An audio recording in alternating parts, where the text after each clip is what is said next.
안녕하세요. 사연 읽어주는 남녀입니다. 오늘도 와주셔서 감사드리며 오늘의 사연 시작하겠습니다. 5살 때 있었던 일이에요. 지금도 몸이 피곤하거나 마음이 복잡할 때면 그날의 일이 꿈에 나타납니다. 50년도 넘은 일인데 아직도 그 순간의 냄새까지 생생하게 기억나요. 아마 돌아가신 엄마는 몰랐을 거예요. 제가 그 끔찍한 기억을 이후 10여 년에 걸친 지옥 같은 삶을 다 기억하고 있다는 걸요. 엄마는 옛날 분이라 아이들의 마음속 상처에는 관심이 없으셨습니다. 만약 그런 걸 조금이라도 생각했다면 5살인 저에게 그렇게 하지 않으셨겠죠. 특히 아버지가 눈앞에서 사고를 당한 그날 이후에는요. 사건이 있었던 그날 엄마와 아빠는 싸우고 있었어요.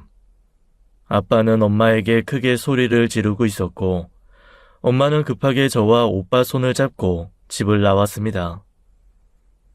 아빠는 좋은 분이셨어요. 하지만 가끔씩 걷잡을 수 없이 화를 내곤 하셨죠. 나중에 생각해보니 아빠가 정신적으로 조금 아프셨던 분 같습니다. 아무튼 아빠가 화를 내면 엄마는 저희를 데리고 집을 나갔죠. 저는 아무것도 모르고 어리둥절했지만 저보다 6살 많은 오빠는 늘 뾰루퉁해 있었어요. 그날도 오빠는 집에 남겠다고 했지만 엄마가 억지로 오빠를 데리고 나왔습니다. 오빠를 달래려고 짜장면 먹으러 갔던 기억도 나요.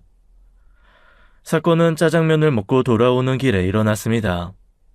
평소라면 엄마가 저희를 데리고 집을 나갔을 때 아빠가 저희를 찾는 경우가 없었어요. 하지만 그날은 달랐어요. 아빠가 집 밖에까지 나와서는 저희를 부르고 계셨거든요. 저야 아빠가 반가워 신나게 아빠를 불렀죠. 엄마가 말렸지만 아빠는 저희를 보고 달려오셨어요.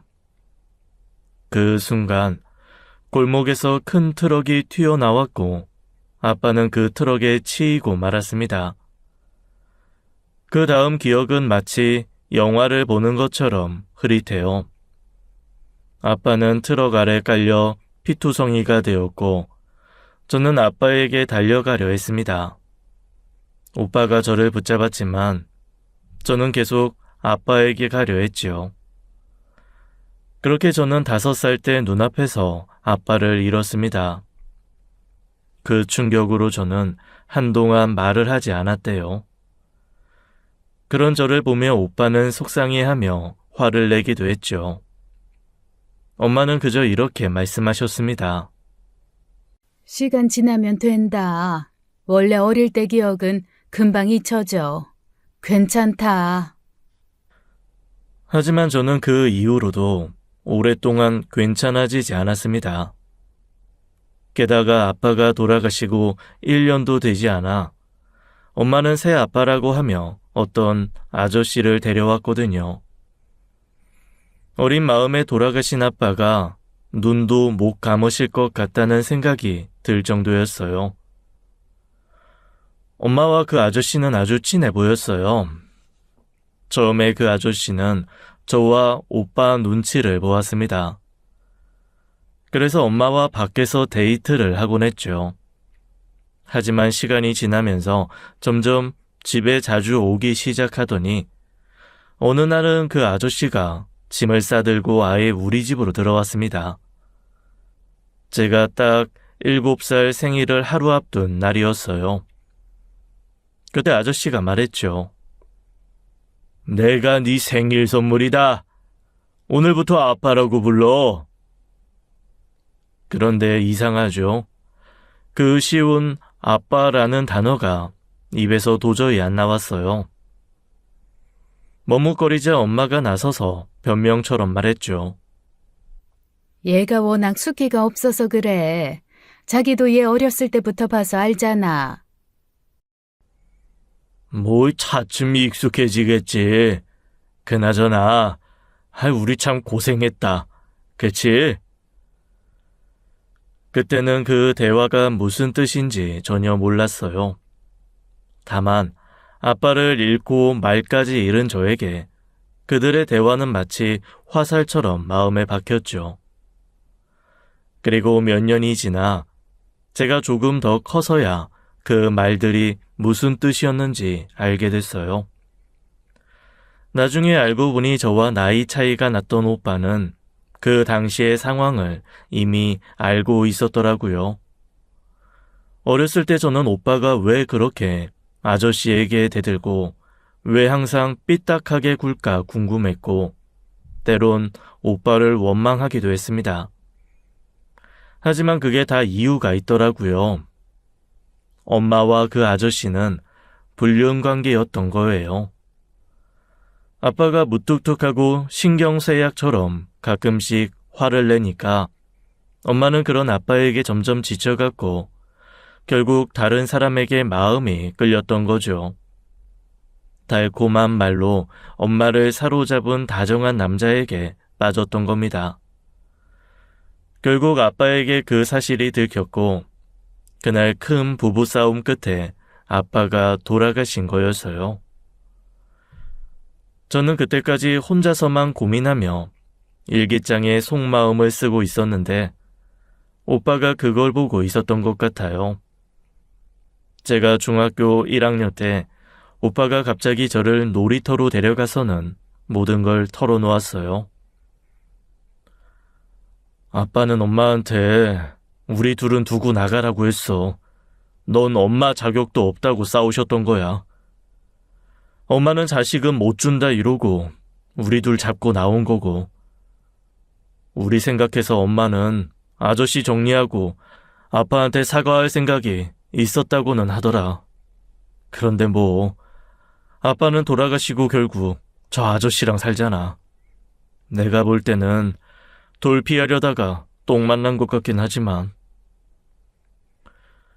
오빠의 씁쓸한 마지막 말에는 이유가 있었습니다. 아저씨는 겉으로는 한없이 다정하고 부드러워 보였지만 알 수 없는 무언가가 건드려지면 걷잡을 수 없이 폭력적으로 변했습니다. 물건을 마구 집어던지고 때로는 위험한 물건까지 휘둘렀지요. 그럴 때마다 엄마는 겁에 질려 도망을 갔고 오빠는 점점 아저씨에게 대들기 시작했어요. 고등학교 3학년이 된 오빠는 덩치도 그 아저씨보다 훨씬 커졌고 힘도 세졌습니다. 더 이상 당하지 않겠다는 의지도 있었죠. 그러니 아저씨와 오빠 사이가 좋아질 리가 없었어요. 계속 부딪히고 반항하고 아저씨는 분해서 부들거리기를 1년. 결국 오빠 나이 20살 때 큰 사건이 터졌습니다. 사실 그 싸움은 오해에서 비롯된 부분도 있었어요. 제가 엄마에게 심하게 반항을 하며 문을 걸어 잠갔는데 아저씨가 밖으로 나와서 대화하라고 엄마에게 그렇게 하면 안 된다고 하던 중이었죠. 제가 아무 반응도 없으니 화가 난 아저씨가 제 방문을 따려고 했고 그때 오빠가 집에 들어왔어요. 오빠는 계부가 제 방문을 따고 있는 걸 보고 선을 넘었다고 생각했겠죠. 그 일로 두 사람은 격하게 싸우기 시작했고 결국 경찰까지 부르게 됐습니다. 그런데 그 상황에서 엄마가 오빠가 아닌 아저씨 편을 들은 거예요. 그날 오빠는 짐을 싸들고 집을 나가면서 마지막으로 한마디를 남겼습니다. 죽든 살든 마음대로 해. 이놈의 집구석 다시는 안 돌아와. 처음엔 며칠 반항하다 돌아올 줄 알았어요. 하지만 오빠는 진심이었고 그 뒤로 정말 칼같이 인연을 끊었습니다. 아저씨는 그때부터 오빠 욕을 입에 달고 살았고 엄마도 그걸 참지 못하고 아저씨와 자주 싸우게 됐지요. 결국 오빠가 집을 나가고 1년 뒤 엄마는 그 아저씨와 헤어졌습니다. 엄마는 오빠를 찾으려고 백방으로 수소문했지만 찾을 수 없었어요. 오빠는 마치 땅속으로 사라진 것처럼 흔적도 남기지 않았습니다. 친한 친구들도 오히려 엄마와 저에게 오빠 찾으면 꼭 연락달라고, 친구들과도 완전 연 끊었다고 걱정을 했죠. 다행히 저는 좋은 남자를 만나 결혼하게 됐어요. 저를 아끼고 이해해주고 평범하고 속 깊은 사람과요. 결혼식 날 엄마는 저에게 이렇게 말씀하셨습니다. 네 오빠가 있었으면 아마 자기 일보다 더 기뻤을 거다. 아휴, 죽었는지 살았는지만 알면 내 앞에 얼굴 안 보여줘도 되는데 정말 생사만이라도 알고 싶다. 엄마의 말 속에는 오빠를 향한 깊은 그리움과 후회가 담겨 있었습니다. 그 순간 저도 마음이 무거워졌어요. 오빠가 어디선가 잘 지내고 있기를 바랄 뿐이었죠. 사실 그때까지만 해도 저는 모든 일이 엄마 탓이라고 생각했습니다. 엄마가 다른 남자와 살림만 차리지 않았더라면 이런 일은 일어나지 않았을 테니까요. 그래서 오빠를 그리워하는 엄마의 마음도 어느 정도는 거짓이라고 생각했어요. 그런데 제가 직접 아이를 낳고 키워보니 엄마의 그 마음이 전부 거짓은 아니었다는 걸 알게 됐습니다. 부모로서 자식을 향한 그리움과 미안함은 쉽게 사라지지 않는다는 걸 깨달았죠. 엄마도 그런 마음이었겠구나 싶더라고요. 결혼 이후 저도 오빠를 찾으려고 백방으로 노력을 했어요. 주기적으로 사람을 써서 찾아보았지만 돈만 날리고 소용없었죠. 자기 몸을 잘 돌보지 않았던 엄마는 제가 40을 넘긴 이후부터 시름시름 아프기 시작하셨어요. 그런데 할머니들이 그렇잖아요. 골골 80이라고 시름시름 아픈 사람이 더 오래 산다고요. 엄마가 딱 그랬어요. 60이 조금 넘었을 때부터 여기저기 안 아픈 데가 없었지만 큰 병 없이 계속 편찮으셨죠. 그렇게 자잘하게 아프면서도 70, 80을 넘기셨어요. 남편도 제 아들도 외할머니가 100살까지 사실 거라고 농담처럼 말했지만 인생은 참 알 수 없는 것 같아요. 어느 겨울 가벼운 감기인 줄 알았던 게 갑자기 폐렴으로 이어졌고 얼마 지나지 않아 돌아가셨습니다. 전날까지만 해도 내일 큰 병원 가서 폐 사진 찍어봐야겠다고 하셨는데 그날 밤새 세상을 떠나셨어요. 엄마가 떠난 후 오랜만에 간 엄마 집은 온통 오빠에 대한 그리움으로 가득 차 있었어요. 한편에는 저와 제 아들, 남편의 사진도 있었지만 엄마에게 오빠는 풀리지 않는 숙제 같은 존재였던 것 같아요. 사실 엄마가 돌아가시기 2년 전쯤 이러다 엄마가 정말 눈도 못 감으실 것 같다는 생각에 흥신소에 의뢰한 적이 있었습니다. 그 일로 아들과 저 사이에 갈등이 좀 생겼어요. 아들이 결혼을 생각하던 여자가 있었는데 아마 결혼식이나 신혼집 규모에 대한 요구가 있었던 모양이에요. 돈이 필요한 상황에서 저나 남편에게 기대고 싶었던 것 같아요. 하지만 남편은 그런 부분에서 아주 냉정한 사람입니다. 아들이 들어 누워 시위를 해도 남편은 그 배를 밟고 지나갈 사람이라 아들은 저에게 기대려고 했던 거죠. 그런데 제가 친정 엄마의 한을 풀어주겠다고 흥신소에 돈을 쓴다고 하니 아들이 펄펄 뛰었어요. 죽었는지 살았는지도 모를 사람을 찾겠다고 돈을 쓸데없이 쓴다고 난리를 치더라고요. 그 말을 듣고 순간 부화가 좀 났어요. 아니 말이야, 바른 말이지. 제가 제 돈 내 엄마한테 쓰겠다는데 왜 지가 열을 내요? 내 오빠를 찾겠다고 내 돈을 쓰겠다는 건데요. 그때 문득 아들이 제 돈을 은근히 자기의 유산으로 생각하고 있었나 하는 괘씸한 생각까지 들었어요. 그래서 사실 처음엔 500에서 600만 원 정도만 쓸 생각이었는데 화가 나서 2천만 원을 과감하게 흥신소에 쏟아부었습니다. 남편도 놀라고 친정 엄마도 놀랐고 아들은 너무 충격을 받아 한동안 아무 말도 못하더라고요. 엄마, 그 2천이면 전셋집 사이즈가 바뀌는데 어떻게 그럴 수가 있어요? 내 돈 내가 쓰겠다는데 너야말로 왜 그래? 솔직히 마음은 불편했어요.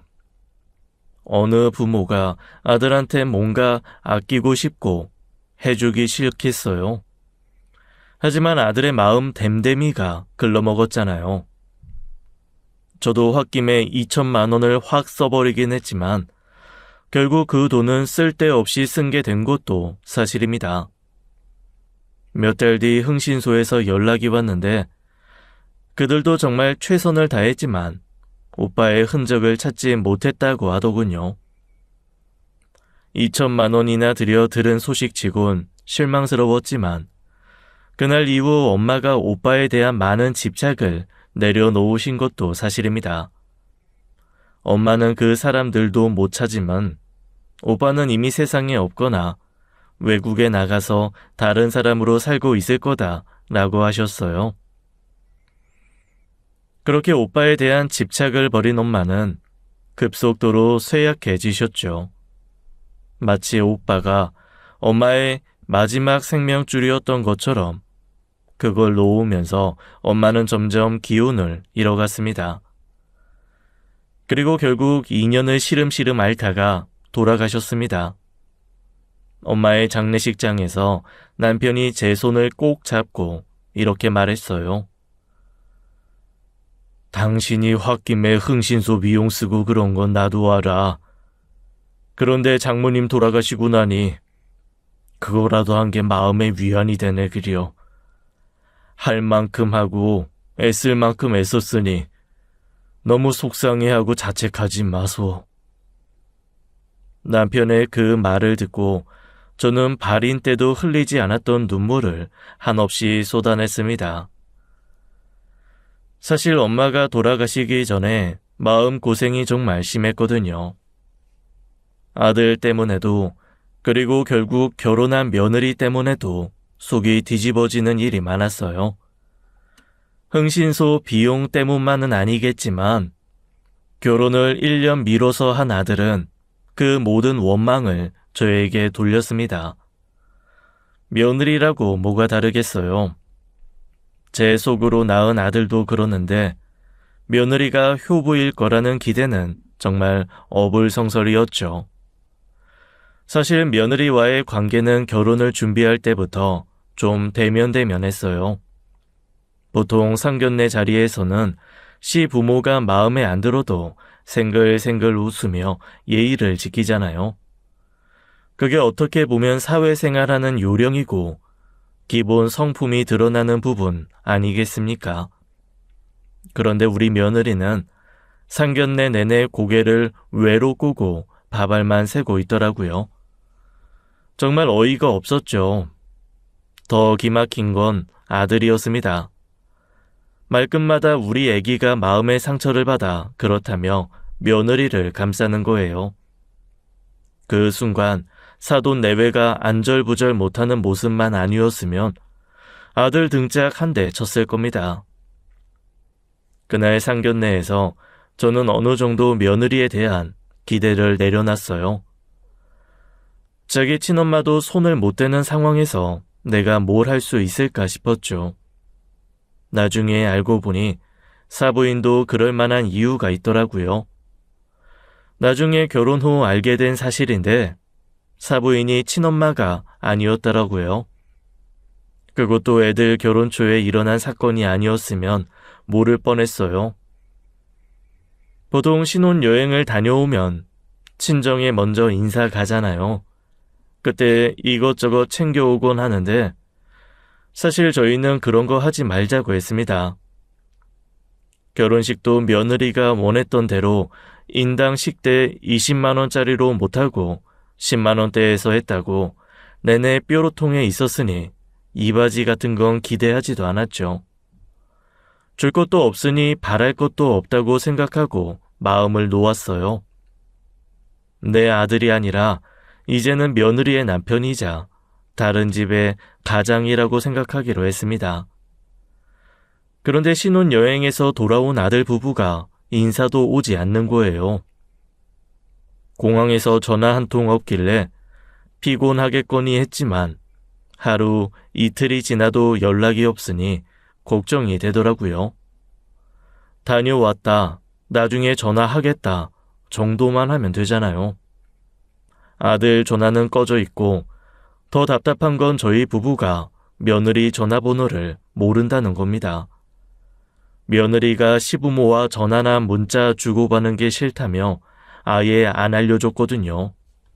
어이가 없었지만 본인이 알려주기 싫다면 굳이 물어볼 필요는 없다고 생각했어요. 그렇다고 애들 사는데 자주 참견할 것도 아니고요. 하지만 가족인데 비상 연락망 정도는 있어야 하지 않나 싶기도 했죠. 그래도 일이 커질까봐 그냥 가만히 있었어요. 그렇다 보니 애들이 신혼여행에서 돌아온 건지 무슨 사고라도 난 건지 알 길이 없었어요. 결국 불안한 마음에 사부인에게 전화를 했습니다. 그런데 사부인이 너무 놀라며 말을 더듬더군요.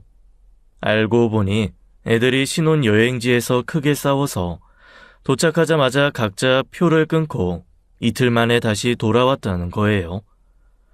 며느리는 이혼한다고 난리를 피우며 며칠 동안 친정에 있었고 아들은 신혼집에서 고집을 부리며 버티고 있었다고 하더군요.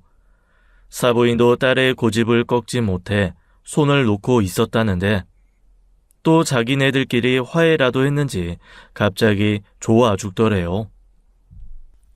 아유, 제 속으로 낳은 거 아니라고 오냐오냐만 했더니 아주 제멋대로입니다. 제가 면목이 없습니다. 네? 속으로 낳은 게 아니라뇨? 모르셨어요? 사부인이 몹시 당황하며 어쩔 줄 몰라 하시더니 저에게 만나자고 하더라고요. 솔직히 저는 며느리가 친딸이건 아니건 상관없어요. 이미 결혼을 했고 아들이 그 사실을 알면서도 말을 안 했을 수도 있겠죠. 그런데 사부인이 마치 큰 죄라도 지은 것처럼 안절부절 못하길래 일단 만나기로 했습니다. 그리고 그 만남에서 며느리의 실체, 아니 본래 성격을 알게 되었어요. 사부인이 이야기하기를 며느리가 중학교 3학년 때 친엄마와 사별하고 바깥사돈과 중매로 만나 결혼을 했다고 하더군요. 처음엔 며느리가 안사돈에게 적대적이길래 친엄마와 사이가 아주 좋았나 싶었는데 그것도 아니었다고 합니다. 그냥 성격 자체가 까다롭고 제멋대로였던 거예요. 사부인도 저에게 솔직히 말씀하시더라고요. 제가 정말 많이 가르치고 다듬어서 시집을 보냈어야 하는데 면목이 없습니다. 그래도 결혼하면 좀 달라지려니 막연하게 생각했었는데 그것도 제 불찰입니다. 제가 안 그래도 시댁 어르신들 걱정하시니까 바로 전화드리라고 했는데 아유, 제가 방금 통화를 해보니 둘이 신혼여행을 다시 갔다네요. 네? 신혼여행을 다시 갔다고요? 저는 너무 놀라 입을 떡 벌리고 말았습니다. 알고 보니 신나게 싸우느라 파리까지 가서도 사진 한 장 못 찍은 며느리가 신혼여행 사진은 있어야 한다고 고집을 부렸나 봐요. 그러니 이 멍청한 아들놈이 또 그 말을 들어주겠다고 휴가를 연장하고 똑같은 코스로 파리를 다시 간 겁니다. 호텔 비용만 3일에 200만 원이 넘는 고급 호텔이었는데 그 돈을 날려먹고 또 갔다는 것도 어처구니였고 그걸 저한테 말 한마디 없이 처리한 게 더 기막혔어요. 그제야 왜 아들 전화가 계속 꺼져 있었는지 알겠더라고요. 거짓말할 핑계를 찾느라 정신이 없었겠죠. 속이 뒤집어져서 남편에게 하소연했는데 남편이 뭐라 하는 줄 아세요? 장가 갔으니 신경 끄라는 거예요. 이 사람이 아빠 맞나 싶을 정도로 무심하게 말하는 남편을 보니 확 쥐어받고 싶더라고요. 하지만 제가 뭐라고 말해봐야 소용이 없을 것 같아서 신혼여행 사건은 그냥 묻기로 했어요. 며칠 뒤 아들이 겨우 연락을 하더니 변명 아닌 변명을 늘어놓더라고요. 저는 딱 잘라서 그래서 올 건지 안 올 건지만 말하라고 했죠. 아들은 제가 꼬치꼬치 캐물을 줄 알았다가 쉽게 넘어가니 반색을 하며 이러는 겁니다. 하야마, 안 그래도 할 말 있는데 오늘 저녁에 갈게요. 그렇게 아들 부부는 자기들 편한 날짜에 불쑥 집으로 찾아왔습니다. 결혼한 지 한 달이 다 되어서야 처음으로 본가에 온 거였죠. 솔직히 저는 며느리가 민망한 얼굴이라도 하거나 죄송하다는 말이라도 할 줄 알았어요.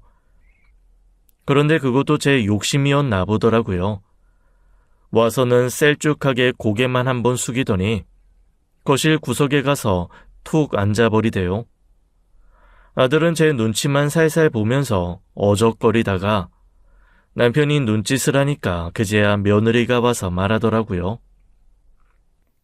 어머님, 뭐 좀 도와드릴까요? 제가 솜씨가 없어서 방해만 될 것 같기는 한데.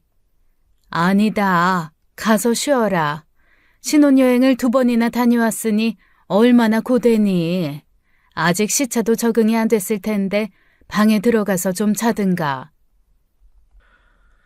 제가 진짜 최대한 무심하게 툭 얘기했거든요. 그러자 아들과 며느리 얼굴이 순식간에 볼만하게 변하더군요. 뭐라 변명할 거리도 찾지 못한 채 당황한 기색이 역력했어요. 저는 모른 척 부엌 일만 계속했고 남편은 못 들은 척 거실에서 책만 보고 있었습니다. 아들은 마치 똥 싼 강아지처럼 안절부절 못하며 제 옆에 맴돌았고 며느리는 뭐가 그렇게 분했는지 씩씩거리더니 어느 순간 사라졌어요. 밥을 어떻게 먹었는지도 모를 정도로 어색한 분위기였죠. 그 와중에 남편만 유유히 갈비를 뜯고 밥을 2 그릇이나 먹더라고요. 아무 일도 없다는 듯이요. 아들과 며느리는 먹는 둥 마는 둥 하다가 할 말이 있다더니 결국 한마디도 못하고 꽁지 빠지게 집으로 가버렸습니다. 거참, 그걸 못 참고 그렇게 질러야 속이 시원했어? 아니, 내가 무슨 부처님 가운데 토막이야? 자식놈들이 그따위로 했는데 내가 불러다 앉혀놓고 혼을 내기를 했어? 아니면 며느리 머리채라도 잡고 잡돌이라도 했어? 내 입 가지고 내가 알고 있는 사실 더하고 뺀 거 없이 말하는 것도 못해? 아이고, 화내지 마. 정작 화내야 할 곳에는 못 내고 왜 나한테 이래? 뭐라 하는 거 아니야. 잘했어. 치놈들도 뜨끔한 건 있어야지. 남편이 무뚝뚝하게 그 한마디를 하는 걸 들으니 마음이 좀 풀리더라고요. 그래도 이 인간이 내 속을 좀 아는구나 싶었죠. 그날 저녁 아들이 아주 풀이 죽은 목소리로 전화를 걸어왔습니다. 이것저것 주섬주섬 변명을 하면서 어떻게 알았냐고 묻길래 혹시 사부인께 폐가 달까봐 그냥 모르는 척했습니다. 엄마 바보 취급하지 마라 하고 끊어버리려는데 아들이 뜬금없이 엉뚱한 소리를 하는 겁니다. 아이 엄마, 신혼여행 2번 간 게 아니고 사업 아이템 살펴보려고 간 거 저 사람이 동행해 준 거예요. 사업? 갑자기 그건 또 무슨 소리야? 아들 입에서 나온 말은 정말 제정신으로는 듣기 힘들 정도로 짜증나고 어이없는 거였습니다. 아니, 사업을 하겠다고 하더군요. 그것도 저랑 남편이 살고 있는 이 집을 팔아서 사업 자금을 마련하고 자기 집에서 우리랑 같이 살자고요. 며느리가 고개 외로 꼬고 말도 안 섞는 상황에서 어떻게 같이 살겠어요? 저는 쓸데없는 소리 하지 말라며 이 집은 절대 못 건드린다고 버럭 소리를 질렀고 전화를 끊어버렸습니다. 사실 저와 남편은 넉넉하게 살지 않았습니다. 남편은 어머니를 일찍 여의고 일 때문에 전국을 돌아다니는 아버지 대신 고모집에서 자랐어요. 그래서인지 제가 아들을 임신했을 때 남편이 이런 말을 하더라고요. 내가 일을 2개, 3개 해서라도 아이 키우고 당신 먹고 살게 할 테니 집에서 애 키워줘. 나 집에 오면 밥상 내주고 아이 잘 키워주면 나 당신한테 아무것도 안 바랄게. 밥도 반찬 이것저것 해달라는 거 아니야. 그냥 찬밥 물에 말아줘도 좋으니까 나 밥 먹을 때 앞에 앉아만 있어줘. 내가 당신한테 바라는 거 그거 하나야. 남편의 말을 듣고 저도 일하고 싶은 마음을 꾹 눌러가며 전업주부로 살았습니다. 남편은 성실했지만 가난해서 완전히 벗어나지 못했고 제가 조금씩 모아둔 돈은 결국 흥신소 비용으로 써버렸죠. 물론 노후에 대비해 조금은 모아둔 돈은 있지만 집을 팔고 살 정도는 아닙니다. 아들도 그걸 분명히 알 텐데 무슨 생각으로 그러는지 이해할 수가 없었어요. 제가 그렇게 버럭 거절하니까 아들이 무슨 일이 급한지 득달같이 집으로 달려왔습니다. 뭔가 상황이 심상치 않다고 느낀 모양이죠. 엄마, 아니 나 진짜 사업이 너무 하고 싶어. 아니 꼭 해야 해. 그러니까 정말 한 번만 믿고, 응? 사실 아들은 평소에 이렇게 조르는 타입의 아이가 아니었어요. 그리고 엄마의 촉이라는 게 있잖아요. 뭔가 심상치 않게 애가 달아서 졸라대는 모습을 보니 느낌이 이상하더라고요. 마치 극한 상황에 몰린 것처럼 절박해 보였어요. 그게 단순히 사업을 하고 싶다는 이유만은 아닌 것 같았죠. 너, 네 마누라가 사업하래? 가서 사업자금 받아오래? 어? 아이, 그게 아니고, 내가 진짜 사업이 하고 싶어서 그런 건데. 그래서 네가 뭘 할 수 있는데? 인테리어 잘해서 카페 하나 차리면 엄마, 요즘엔 어지간한 중소기업 연봉 한 달에 번대. 핫플레이스 되고 막 그러면. 그래서 새애기가 사장님 마누라 하고 싶대서 하는 거야? 그거 아니라니까. 아니긴요. 아들이 발끈하는 모습이 딱 도둑질하다 걸린 사람처럼 보였어요. 저는 한숨을 푹 쉬며 아들을 돌려보냈지만 그날 이후로 아들과 며느리의 합동 공격이 시작됐습니다. 그동안 전화번호도 알려주지 않던 며느리가 이틀이 멀다 하고 집에 찾아와 알랑방구를 끼는 모습이 어찌나 속보이는지 어이가 없을 정도였죠. 그런데 참 신기한 게 부모 마음이라는 게 자식이 뭘 해도 결국 품게 되더라고요. 애들이 이렇게 자주 드나드는 목적이 뻔히 보였고 그 자체가 기막힌데도 자주 보니 좋더라고요. 그래도 자식이 오면 고기라도 사서 굽고 좋아하는 반찬도 해주고 싶어지니까요. 며느리는 평소엔 젓가락으로 깨작거려서 먹는 걸 안 좋아하는 줄 알았는데 자기 나름대로 잘 보이려는 건지 먹성도 좋아졌어요. 얄밉고 답답한 건 둘째치고 잘 먹으니 더 먹이고 싶더라고요. 그게 부모 마음이겠죠. 그러다 한 달쯤 아이들이 들락거리던 어느 날 반찬을 넉넉히 준비해서 싸주려고 했습니다. 느낌의 아들과 며느리가 더 이상 오래 집에 들락거리진 않을 것 같았어요. 며느리도 살가운 척하는 게 줄어들고 아들은 점점 조바심 내며 짜증을 내기 시작했거든요. 이제 곧 알람 방구도 그만두겠구나 싶어서 그 전에 한 번이라도 더 챙겨 먹이자는 마음이었죠. 남편은 속이 없냐고 했지만 엄마니까 한 번 더 참자고 생각했습니다. 아니나 다를까 아들은 오자마자 안달복달하면서 자금이 마련되면 투자를 하겠다는 사람이 전화 주기로 했다고 하면서 다리를 달달 떨었어요.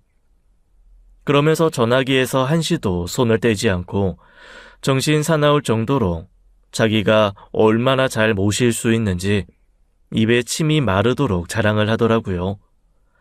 저는 정신 없으니 저리가 있어라 했지만 옆에 붙어서 계속 떠드니 밥이고 뭐고 빨리 보내고 싶어졌습니다. 대충 밥을 먹고 나갈 준비를 하길래 저는 미리 준비한 반찬을 며느리에게 건넸어요. 그때 며느리의 얼굴이 순간 굳더라고요. 너희 잘 먹는 반찬 좀 나눠 담았다. 가서 밥 챙겨 먹어. 집에서 밥 잘 안 먹는데. 사업한다며? 돈이 줄줄 새 나갈 텐데 한 푼이라도 아끼려면 집에서 밥 먹어야지. 아니, 어머니도 진짜 놀리세요? 자금이 있어야 사업을 하죠. 진짜. 며느리가 살짝 발끈하는 걸 보고 그때부터는 아무 말도 하지 않았어요. 아들은 정신없이 화장실 다녀온다며 설레발을 치고 저희 부부도 정신이 없었죠. 그렇게 얼레벌레 잘 가라며 보내고 나서 돌아섰는데 현관에 반찬 가방이 그대로 있는 겁니다. 얘네들이 정신없어서 놓고 갔나 싶어 급히 가방을 들고 아래층으로 내려갔습니다. 마침 차가 막 출발하려 하길래 멈춰 세우고 반찬 가방을 건네줬죠. 그런데 며느리가 가방을 받으면서 표정이 영 떨떠름하더라고요. 그제서야 이게 일부러 놓고 간 거구나 하는 짐작이 들었어요. 줘봐야 제대로 먹지도 않을 걸 내가 애써서 쓸데없는 짓을 했구나 싶으니 마음이 아팠지만 어쩌겠어요. 남편도 비슷한 걸 느꼈는지 올라오는 내내 한숨을 푹푹 쉬더군요. 집에 돌아와서 보니 아들이 전화기를 두고 간 걸 발견했어요. 하루 종일 그렇게 손에서 놓지 않고 안절부절 못하더니 결국 정신없이 두고 간 거죠. 전화기가 없으면 얘가 불편하겠다 싶어 남편과 함께 갖다 주기로 했습니다. 며느리 전화번호를 알면 미리 연락이라도 할 텐데 결국 무작정 가기로 했죠. 서둘러 남편 차를 타고 아들 집으로 향했습니다. 다행히 출발한 지 얼마 되지 않아 저희가 따라가서인지 아파트 입구에 다다르니 저 앞에 아들 내외 차가 보이더라고요.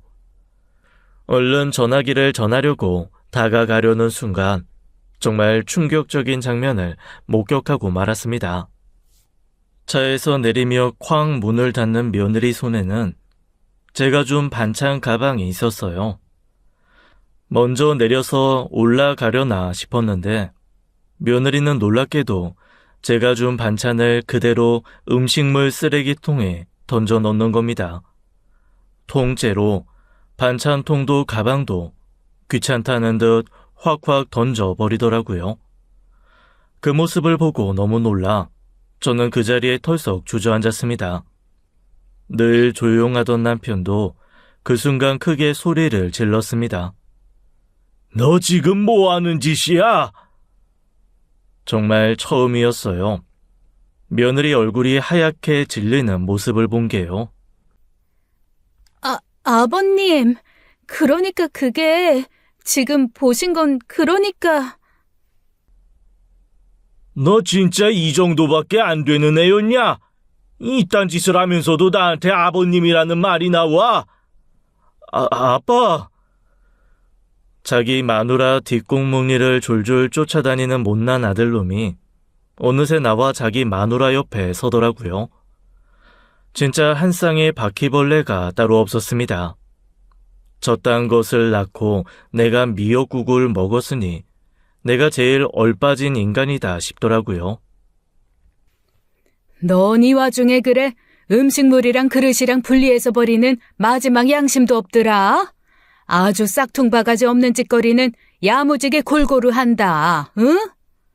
그러니까 먹지도 않는 걸 왜 자꾸 주시냐고요.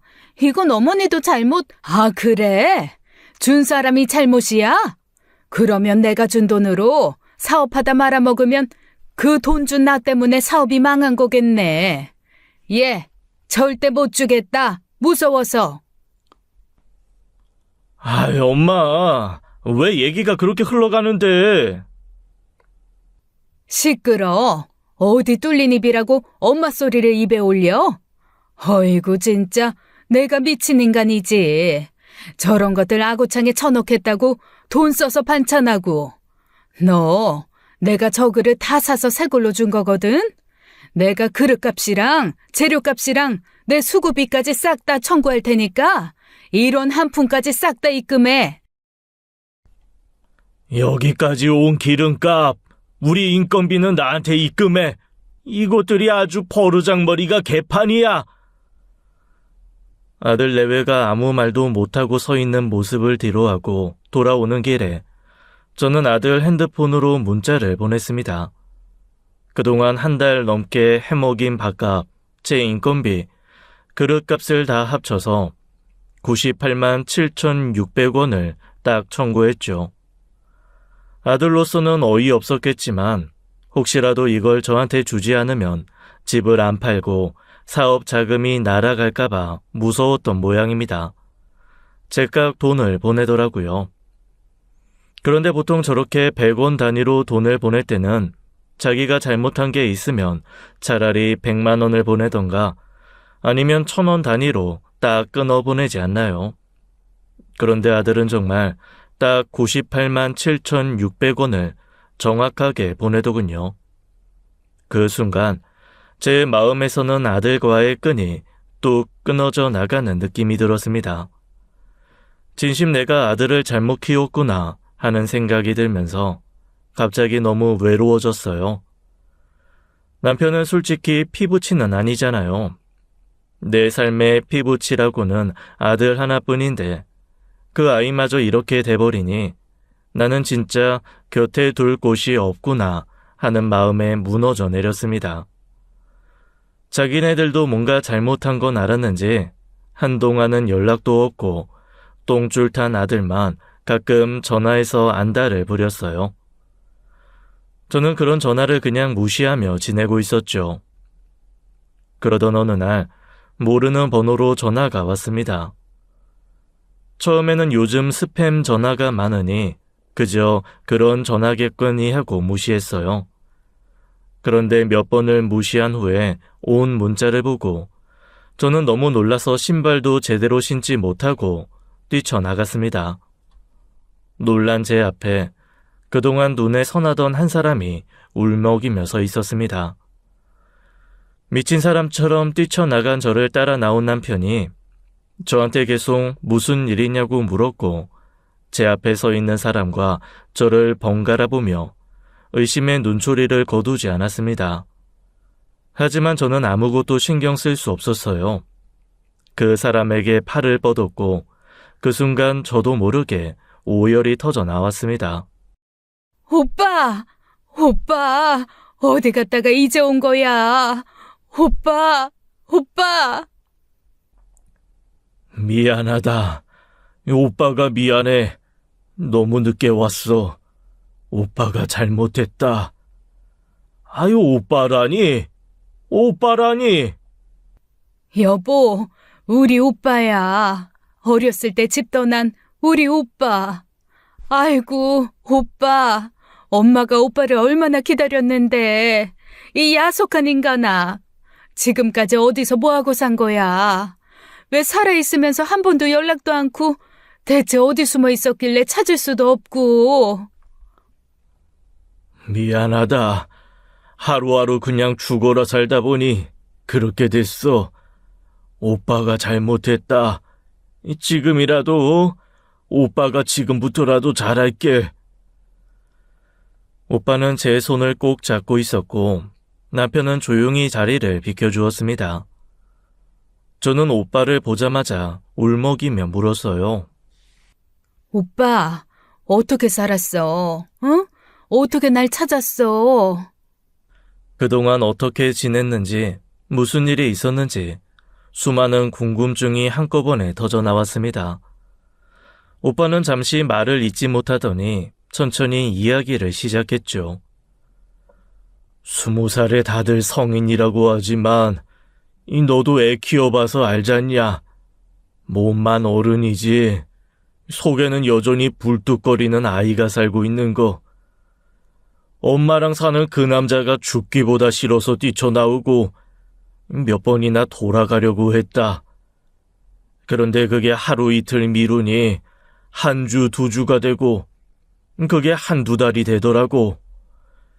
결국에는 1년이 되고 10년이 되면서 점점 핑계만 생기더라.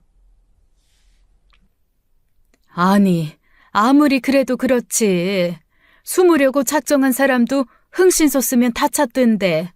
오빠는 도대체 어떻게 흔적도 없었어.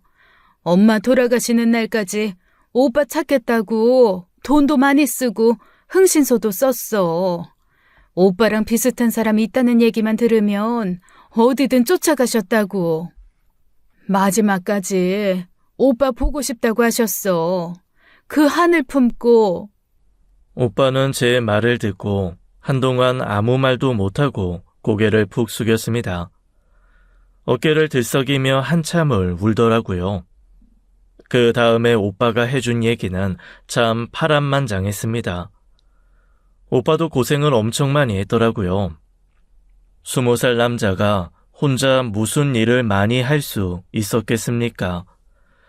처음 2년간은 전국을 떠돌며 건설 현장에서 일을 했답니다. 어리다고 무시하는 사람도 있었고 반면에 어린 나이에 일하는 걸 신통하게 봐주며 아껴주시는 어르신들도 있었다고 했어요.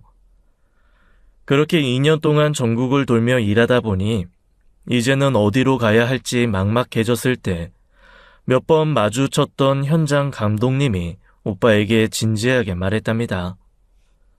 아니, 눈 앞만 보면 돈 버는 게 맞지. 그런데 가난한 사람들이 마지막 부딪히는 벽이 뭔지 알아? 바로 지치는 거야. 배우지 않고 노력하지 않으면 내가 처한 환경에서 벗어나는 게 어려워. 우리야 이제 벗어나는 것보다 지금 있는 데서 버티는 나이가 되었지만, 아니, 넌 다르잖아.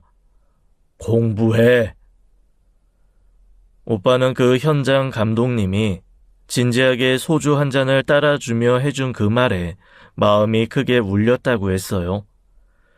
하지만 당장 돈을 벌지 않으면 살 수 있는 방법이 없어서 선뜻 결심을 못하고 있던 그때 귀인을 만나게 된 겁니다.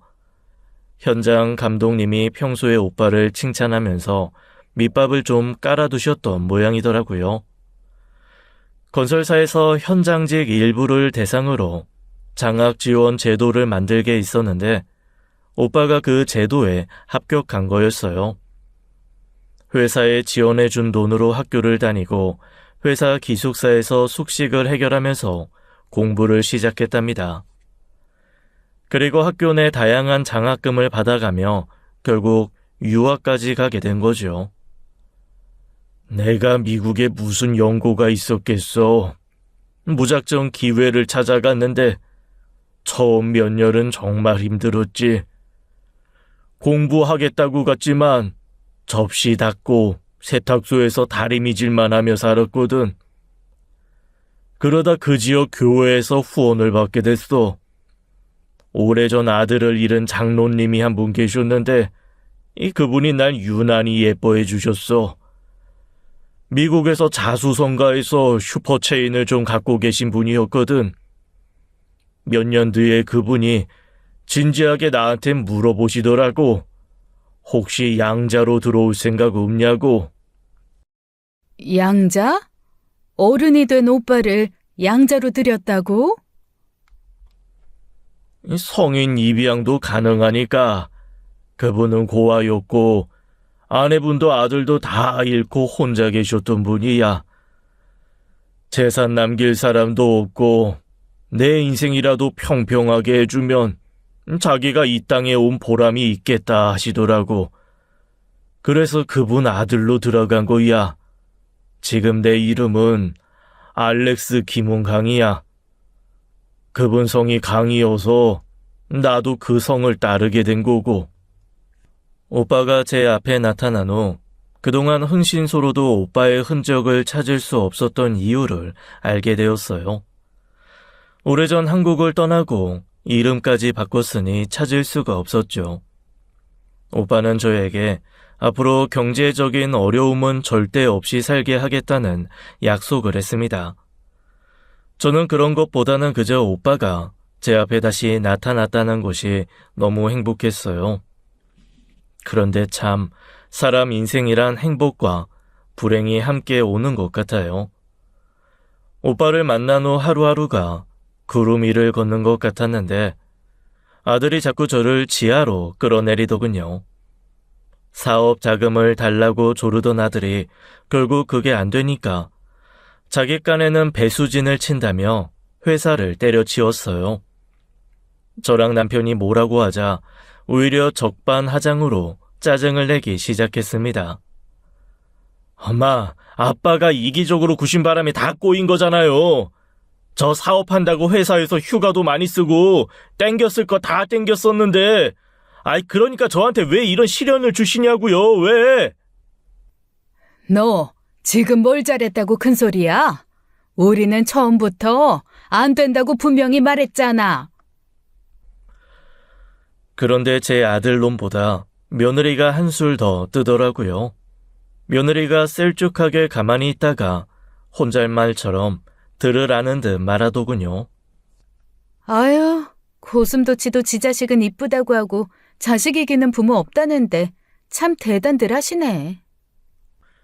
그 말을 듣는 순간 속에서 또 확 열이 오르더라고요. 하지만 저는 최대한 조근조근하게 말했어요. 넌 좀 빠져줄래? 제가 왜요? 아니, 그깟 반찬 때문에 아직도 꽁에 계신 거예요? 어른이 좀 이해도 하고, 그러는 너는 어른 아니고? 속 좁은 시부모 이해도 좀 하고, 아들 가르치려는 부모 마음도 좀 이해하고 그럴 수 없니? 어머니, 지금 그게 중요한 게, 너는 왜 항상 나랑 중요한 게 다를까? 그래서 너랑 나랑 사는 인생이 다른가 보다. 그치? 난 이게 중요하니까 참견하지 말래? 아, 진짜. 그리고 내 앞에서 그렇게 어이없다는 듯 한숨 쉬지 마. 재수없어. 그 한숨에 복 다 날아가서 네 남편이 팍복하게 되는 거야. 어른인 네가 이해해라. 내가 요즘에 늙어서 그런지 말이 걸러지지를 않네. 며느리가 제 말을 듣고 얼굴이 하얗게 변했다가 뻘겋게 달아오르는 모습이 아주 난리였습니다. 하지만 저는 신경 쓰지 않고 제 할 일만 했어요. 이후로도 며느리는 대놓고 말하지는 않지만 혼잣말처럼 불만을 툭툭 내뱉곤 했습니다. 그럴 때마다 저도 지지 않고 맞받아쳤죠. 아들은 아마 자기가 회사를 그만두면 저희 부부가 결국 못 이기는 척 집을 팔아서 사업 자금을 대줄 거라고 생각했나 봐요. 아들이 백수로 놀고 있는데 부모가 어쩌겠어 이런 마음이 있었겠죠. 하지만 저도 남편도 그런 식으로 넘어갈 사람들이 아니었습니다. 결국 소리 없는 전쟁이 계속되면서 저도 점점 지치고 한숨 쉬는 날이 많아졌어요. 그러자 오빠가 저한테 왜 그러냐고 물어봤습니다. 너 무슨 걱정 있어? 돈 걱정은 하지 말랬지. 사람이 해결할 수 있는 걱정 중에 제일 만만한 게 돈이야. 다들 돈이 제일 큰 걱정이라고 하지만 사실 다른 큰 걱정거리를 맞이한 적이 없어서 그런 거거든. 그러게 오빠. 차라리 돈 걱정이면 해결 방법을 고민이라도 하겠어. 그런데 이건 자식 걱정이라. 왜? 뭔데? 저는 오빠에게 자초지정을 말했습니다. 그런데 참 이게 이상한 게 아무리 오빠라도 자식 욕은 또 하기가 싫더라고요. 그래서 애둘러 대충 말을 했는데 눈치 빠른 오빠는 이미 상황을 다 알아챈 듯 했습니다. 내가 취직 자리 하나 마련해 놓을 테니까 거기서 일하라고 해. 조건 좋은 회사이니 싫어하지는 않을 거야. 그리고 낙하산으로 들어가는 거라 계약직에 비정규직으로밖에 못 들어가지만 노력하면 길은 있을 테니. 오빠의 말에 저는 미안하면서도 정말 고마웠어요. 남편에게도 말했더니 남편도 감사하다며 기뻐하더군요. 그래서 아들을 불러 회사 이름을 말하고 소개받았으니 들어가라고 엄포를 놓았습니다. 처음에는 취직하라는 말에 입이 대빨이나 나오면서 여전히 사업을 하고 싶다고 하던 아들이 회사 이름을 듣더니 갑자기 입을 꾹 다물더군요. 오빠 말대로 요즘 젊은 사람들이 선호하는 회사였나 봅니다. 이참에 마음 잡고 제대로 일해서 그냥 거기서 자리 잡았으면 좋겠다는 바람도 생겼고요. 오빠 덕에 취직한 아들은 처음에는 솔직히 떨떠름한 것 같았습니다. 아무리 요즘 애들 사이에 유명한 회사라고는 하지만 사업할 생각에 바람들어 설렜던 마음이 금세 가라앉지는 않았겠죠. 그런데 그것도 점점 시간이 지나면서 나아지더라고요. 자세하게는 말하지 않았지만 예전에 다니던 회사보다 급여도 1.5배 정도 높아졌다 했습니다. 회사 복지도 좋고 매주 금요일은 또 4시면 퇴근을 시킨다네요. 가족들이랑 시간을 보내는 시간으로 정해져 있다고 하더라고요. 본인이 조금만 노력하면 승진도 할 수 있고 일도 재미있는 모양이었습니다. 그래도 말끝마다 자기는 사업 체질이라며 한 번씩 미련은 부리더라고요. 어차피 자기는 자금 좀 모이고 경력 더 쌓으면 나와서 사업할 거라고 승진도 필요 없다고 뻐기는데 제 눈에는 보였습니다. 평생 성실해 본 적이 없는 놈이 자꾸 스스로한테 핑계대는 게 말이죠. 저놈이 얼른 마음을 잡아야 할 텐데 라는 생각을 했지만 품 안의 자식이라 대놓고 끌고 가지는 못하겠더라고요. 그런데 점점 시간이 지나면서 아들도 변해가기는 했습니다. 하긴 당장 매달 꼬박꼬박 돈 꽂히고 번듯하게 양복 입고 다니면서 명함 돌미면 다들 오호하는 눈치로 보는데 지가 안 바뀌고 배기겠어요. 소위 완장이 생기고 나니 사업에 대한 의지도 서서히 꺾이는 게 보였습니다. 그런데 문제는 그때부터였습니다. 아이, 엄마는 사람이 대체 왜 그래? 뭐? 아니, 너 또 갑자기 무슨 트집을 부리고 싶어서 그래? 아이, 트집이 아니고 엄마는 대체 아들이 잘 되기를 바라는 사람이기는 해? 아닌 밤중에 홍두깨도 아니고 이건 또 무슨 신종 개소리인가 싶었습니다. 제가 멍하게 보고 있자니 아들이 주절주절 말을 하는데 와, 진짜 이놈 정말 사람이 아니구나 싶더라고요. 급작스레 나타난 삼촌 덕에 취직을 한 건 고마운데 좀 더 좋은 조건이 아니라는 것에 불만을 하기 시작한 거였죠. 저한테 좀 더 좋은 자리, 소위 임원이나 관리직에 가까운 자리로 옮기게끔 힘써달라는 거 아니겠어요? 그런데 그런 자리는 상식적으로 청탁으로 되는 게 아니라 본인의 실력으로 치열하게 해야 하는 거잖아요. 혹 그런 자리를 마련할 수 있을 만큼 오빠의 영향력이 있다 하더라도 제가 부탁을 하면 안 되는 거죠. 오빠에게 피해를 주고 싶지는 않았으니까요. 하지만 제 아들 생각보다 더 많이 찌질하더라고요. 제가 꿈쩍도 안 하고 들은 척도 하지 않으니 그 다음부터는 아주 못된 성질을 부리기 시작했습니다.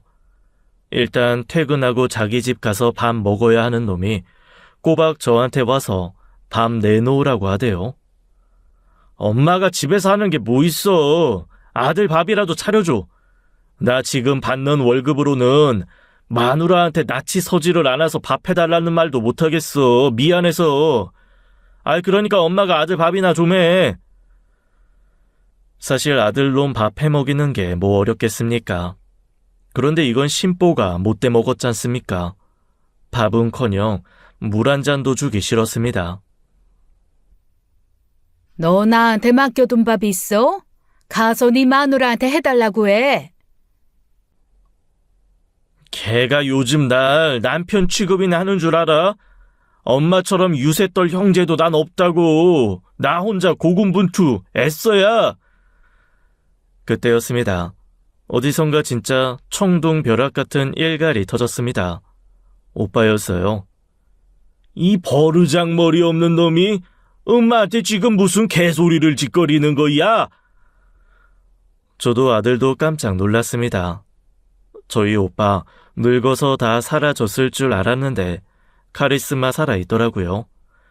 그 옛날 엄마랑 살던 아저씨가 저한테 치근거리는 것 같은 느낌이 있을 때 덤벼들던 그 눈빛이 그대로 살아있더라고요. 아들은 너무 놀라 입을 쩍 벌리고 아무 말도 못했습니다. 오빠 옆에는 남편이 서 있었어요. 아마 밖에서 만나 술 한잔 하다가 같이 들어오는 길이었던 모양이었습니다. 저기 삼촌, 지금 말은 그러니까 오해가... 오해? 이 자식이 진짜 밥 해내라고 강짜 부리는 것부터 내가 다 들었는데 어디서 거짓말이야? 그리고 너 2만짜리 달라고 네 엄마 들들 볶는다며? 이 정신머리가 대체 어디 박힌 놈이야? 그 회사가 너깟 놓은 2만짜리 달아주려고 지금까지 그 풍파 다 해치고 온 줄 알아? 이 자식아, 너 따위 없어도 그 회사 잘만 돌아가. 그딴 소리 짓거릴 거면 너 내일 당장 사표 써. 삼촌, 그게 아니라니까요.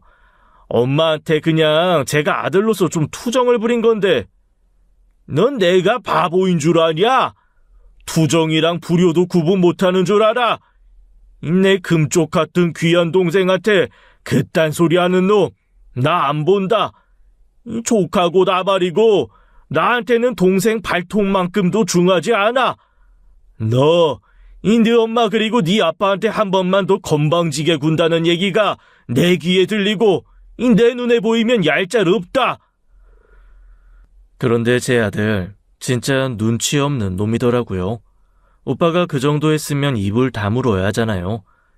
그런데 뭔가 그렇게 미련이 남았는지 여전히 질턱이며 말대답을 하는 게 아니겠습니까? 진짜 그 입을 한 대 치고 싶었습니다. 그냥 말이나 한번 해달라는 거죠. 아는 분이신 거잖아요.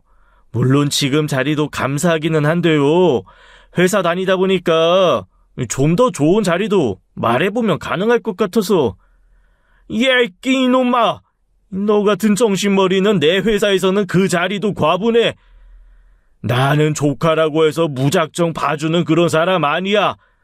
그런 성격이었으면 내가 사업을 이만큼 키웠겠냐? 너 나 잘못 봤다. 내가 지난 10수년간 내 동생한테 미안한 게 있어서 태어나서 처음으로 내 원칙 깬 게 너 취직이야 이놈아. 생명의 은인이 와도 안 해주던 걸 해줬더니 뭐가 어째? 그제야 아들 얼굴이 하얗게 되었습니다. 저도 깜짝 놀랐어요. 오빠가 아는 사람 통해서 자기가 얘기를 좀 해보겠다고 했지 자기 사업체라고는 하지 않았거든요. 제가 놀라서 오빠를 보자 오빠가 그러더라고요. 차츰 말하려고 했다. 내가 한국에 왜 들어왔겠니? 미국 사업은 전문 경영인에게 맡기고 난 한국 사업 파트를 전담하려 했거든. 나도 이제 인생 말년에 벌려만 놓고 갈 수는 없잖냐. 내 계열사 중 가장 많이 관여하고 있는 곳이라 이 저놈 하나 정도 슬그머니 넣는 건 무리 없겠다 해서 해준 건데. 오빠는 그 말을 하며 고개를 절레절레 저었습니다. 아들 표정이 점점 더 썩어가더라고요. 한마디로 가장 들키지 말아야 할 사람에게 가장 들키고 싶지 않은 모습을 보인 거나 다름없었던 거죠. 오빠는 아주 싸늘한 목소리와 표정으로 이렇게 엄포를 놓았습니다. 너는 앞으로 평생 그 자리에서 바뀔 일 없다. 대신 내 동생에게 제대로 하면 그 자리라도 유지할 거고, 아니다 싶으면 바로 해고야. 부당하다고 하고 싶어? 네 놈 자식 그 회사 들어간 자체가 부당이야. 그러니 내 앞에서 부당해고, 협박, 이딴 단어 들먹일 거면 비싼 변호사 사서 덤벼. 아주 사이다 같은 말을 툭 내놓고 오빠는 제 손을 잡고 일어났습니다. 가자. 이 갈비 땡긴다. 그렇게 멍한 상황이 된 아들을 두고 오빠는 저를 데리고 나와 갈비를 사주더라고요. 뭐 아들 생각하면 먹히지 않았어야 하는데 희한하게 고기가 달았습니다. 이후 아들 내외는 정말 저희 부부한테 잘하기 시작했어요. 아니 평생 하지도 않은 안부 전화를 하지 않나 주말에는 근교 여행까지 가자 하더라고요. 게다가 뭘 자꾸 요즘에 유행하는 거 사들고 오는지 엄마, 그동안 내가 엄마한테 참 못했어. 지금이라도 잘할게요. 저 사람도 반성 많이 했대. 어머님, 제가 철이 없었어요. 그래도 저 사람 잘 됐으면 좋겠다는 마음으로 한 그 진심은 알아주세요. 씨알도 안 먹힐 변명과 입찬 소리를 줄줄 해두면서 입맛에도 안 맞는 음식을 해서 가지고 오는데 진짜 가짠더라고요. 사실 마음 같아서는 보는 앞에서 그대로 쓰레기통에 버리는 걸 저도 똑같이 해주고 싶었는데 그래봐야 똑같은 인간이지 싶어 참았답니다. 눈치가 없는 건지 아니면 진짜 미련한 건지 아들 며느리는 떡 줄 사람은 생각도 왔는데 김칫국 마시는 것처럼 그렇게 저희 부부에게 들러붙으며 친한 척을 계속해댔습니다. 딱 봐도 눈에 뻔한 수법이었지만 저랑 남편은 결심했습니다. 호가 호이라고 아시죠? 호랑이 뒤에 숨은 여우가 왕 노릇하는 거요. 저희는 호랑이 같은 오빠 뒤에 숨어 아들 며느리의 효도를 받는 여우가 되기로 했습니다. 그 효도가 진심이 아니면 어떻습니까? 저희도 진심으로 고마워하지 않으면 되죠. 그냥 즐기려고요. 지금까지 사연 읽어주는 남녀였습니다. 끝까지 함께 해주신 여러분 감사드리며 저희는 다음 사연으로 돌아올게요. 감사합니다.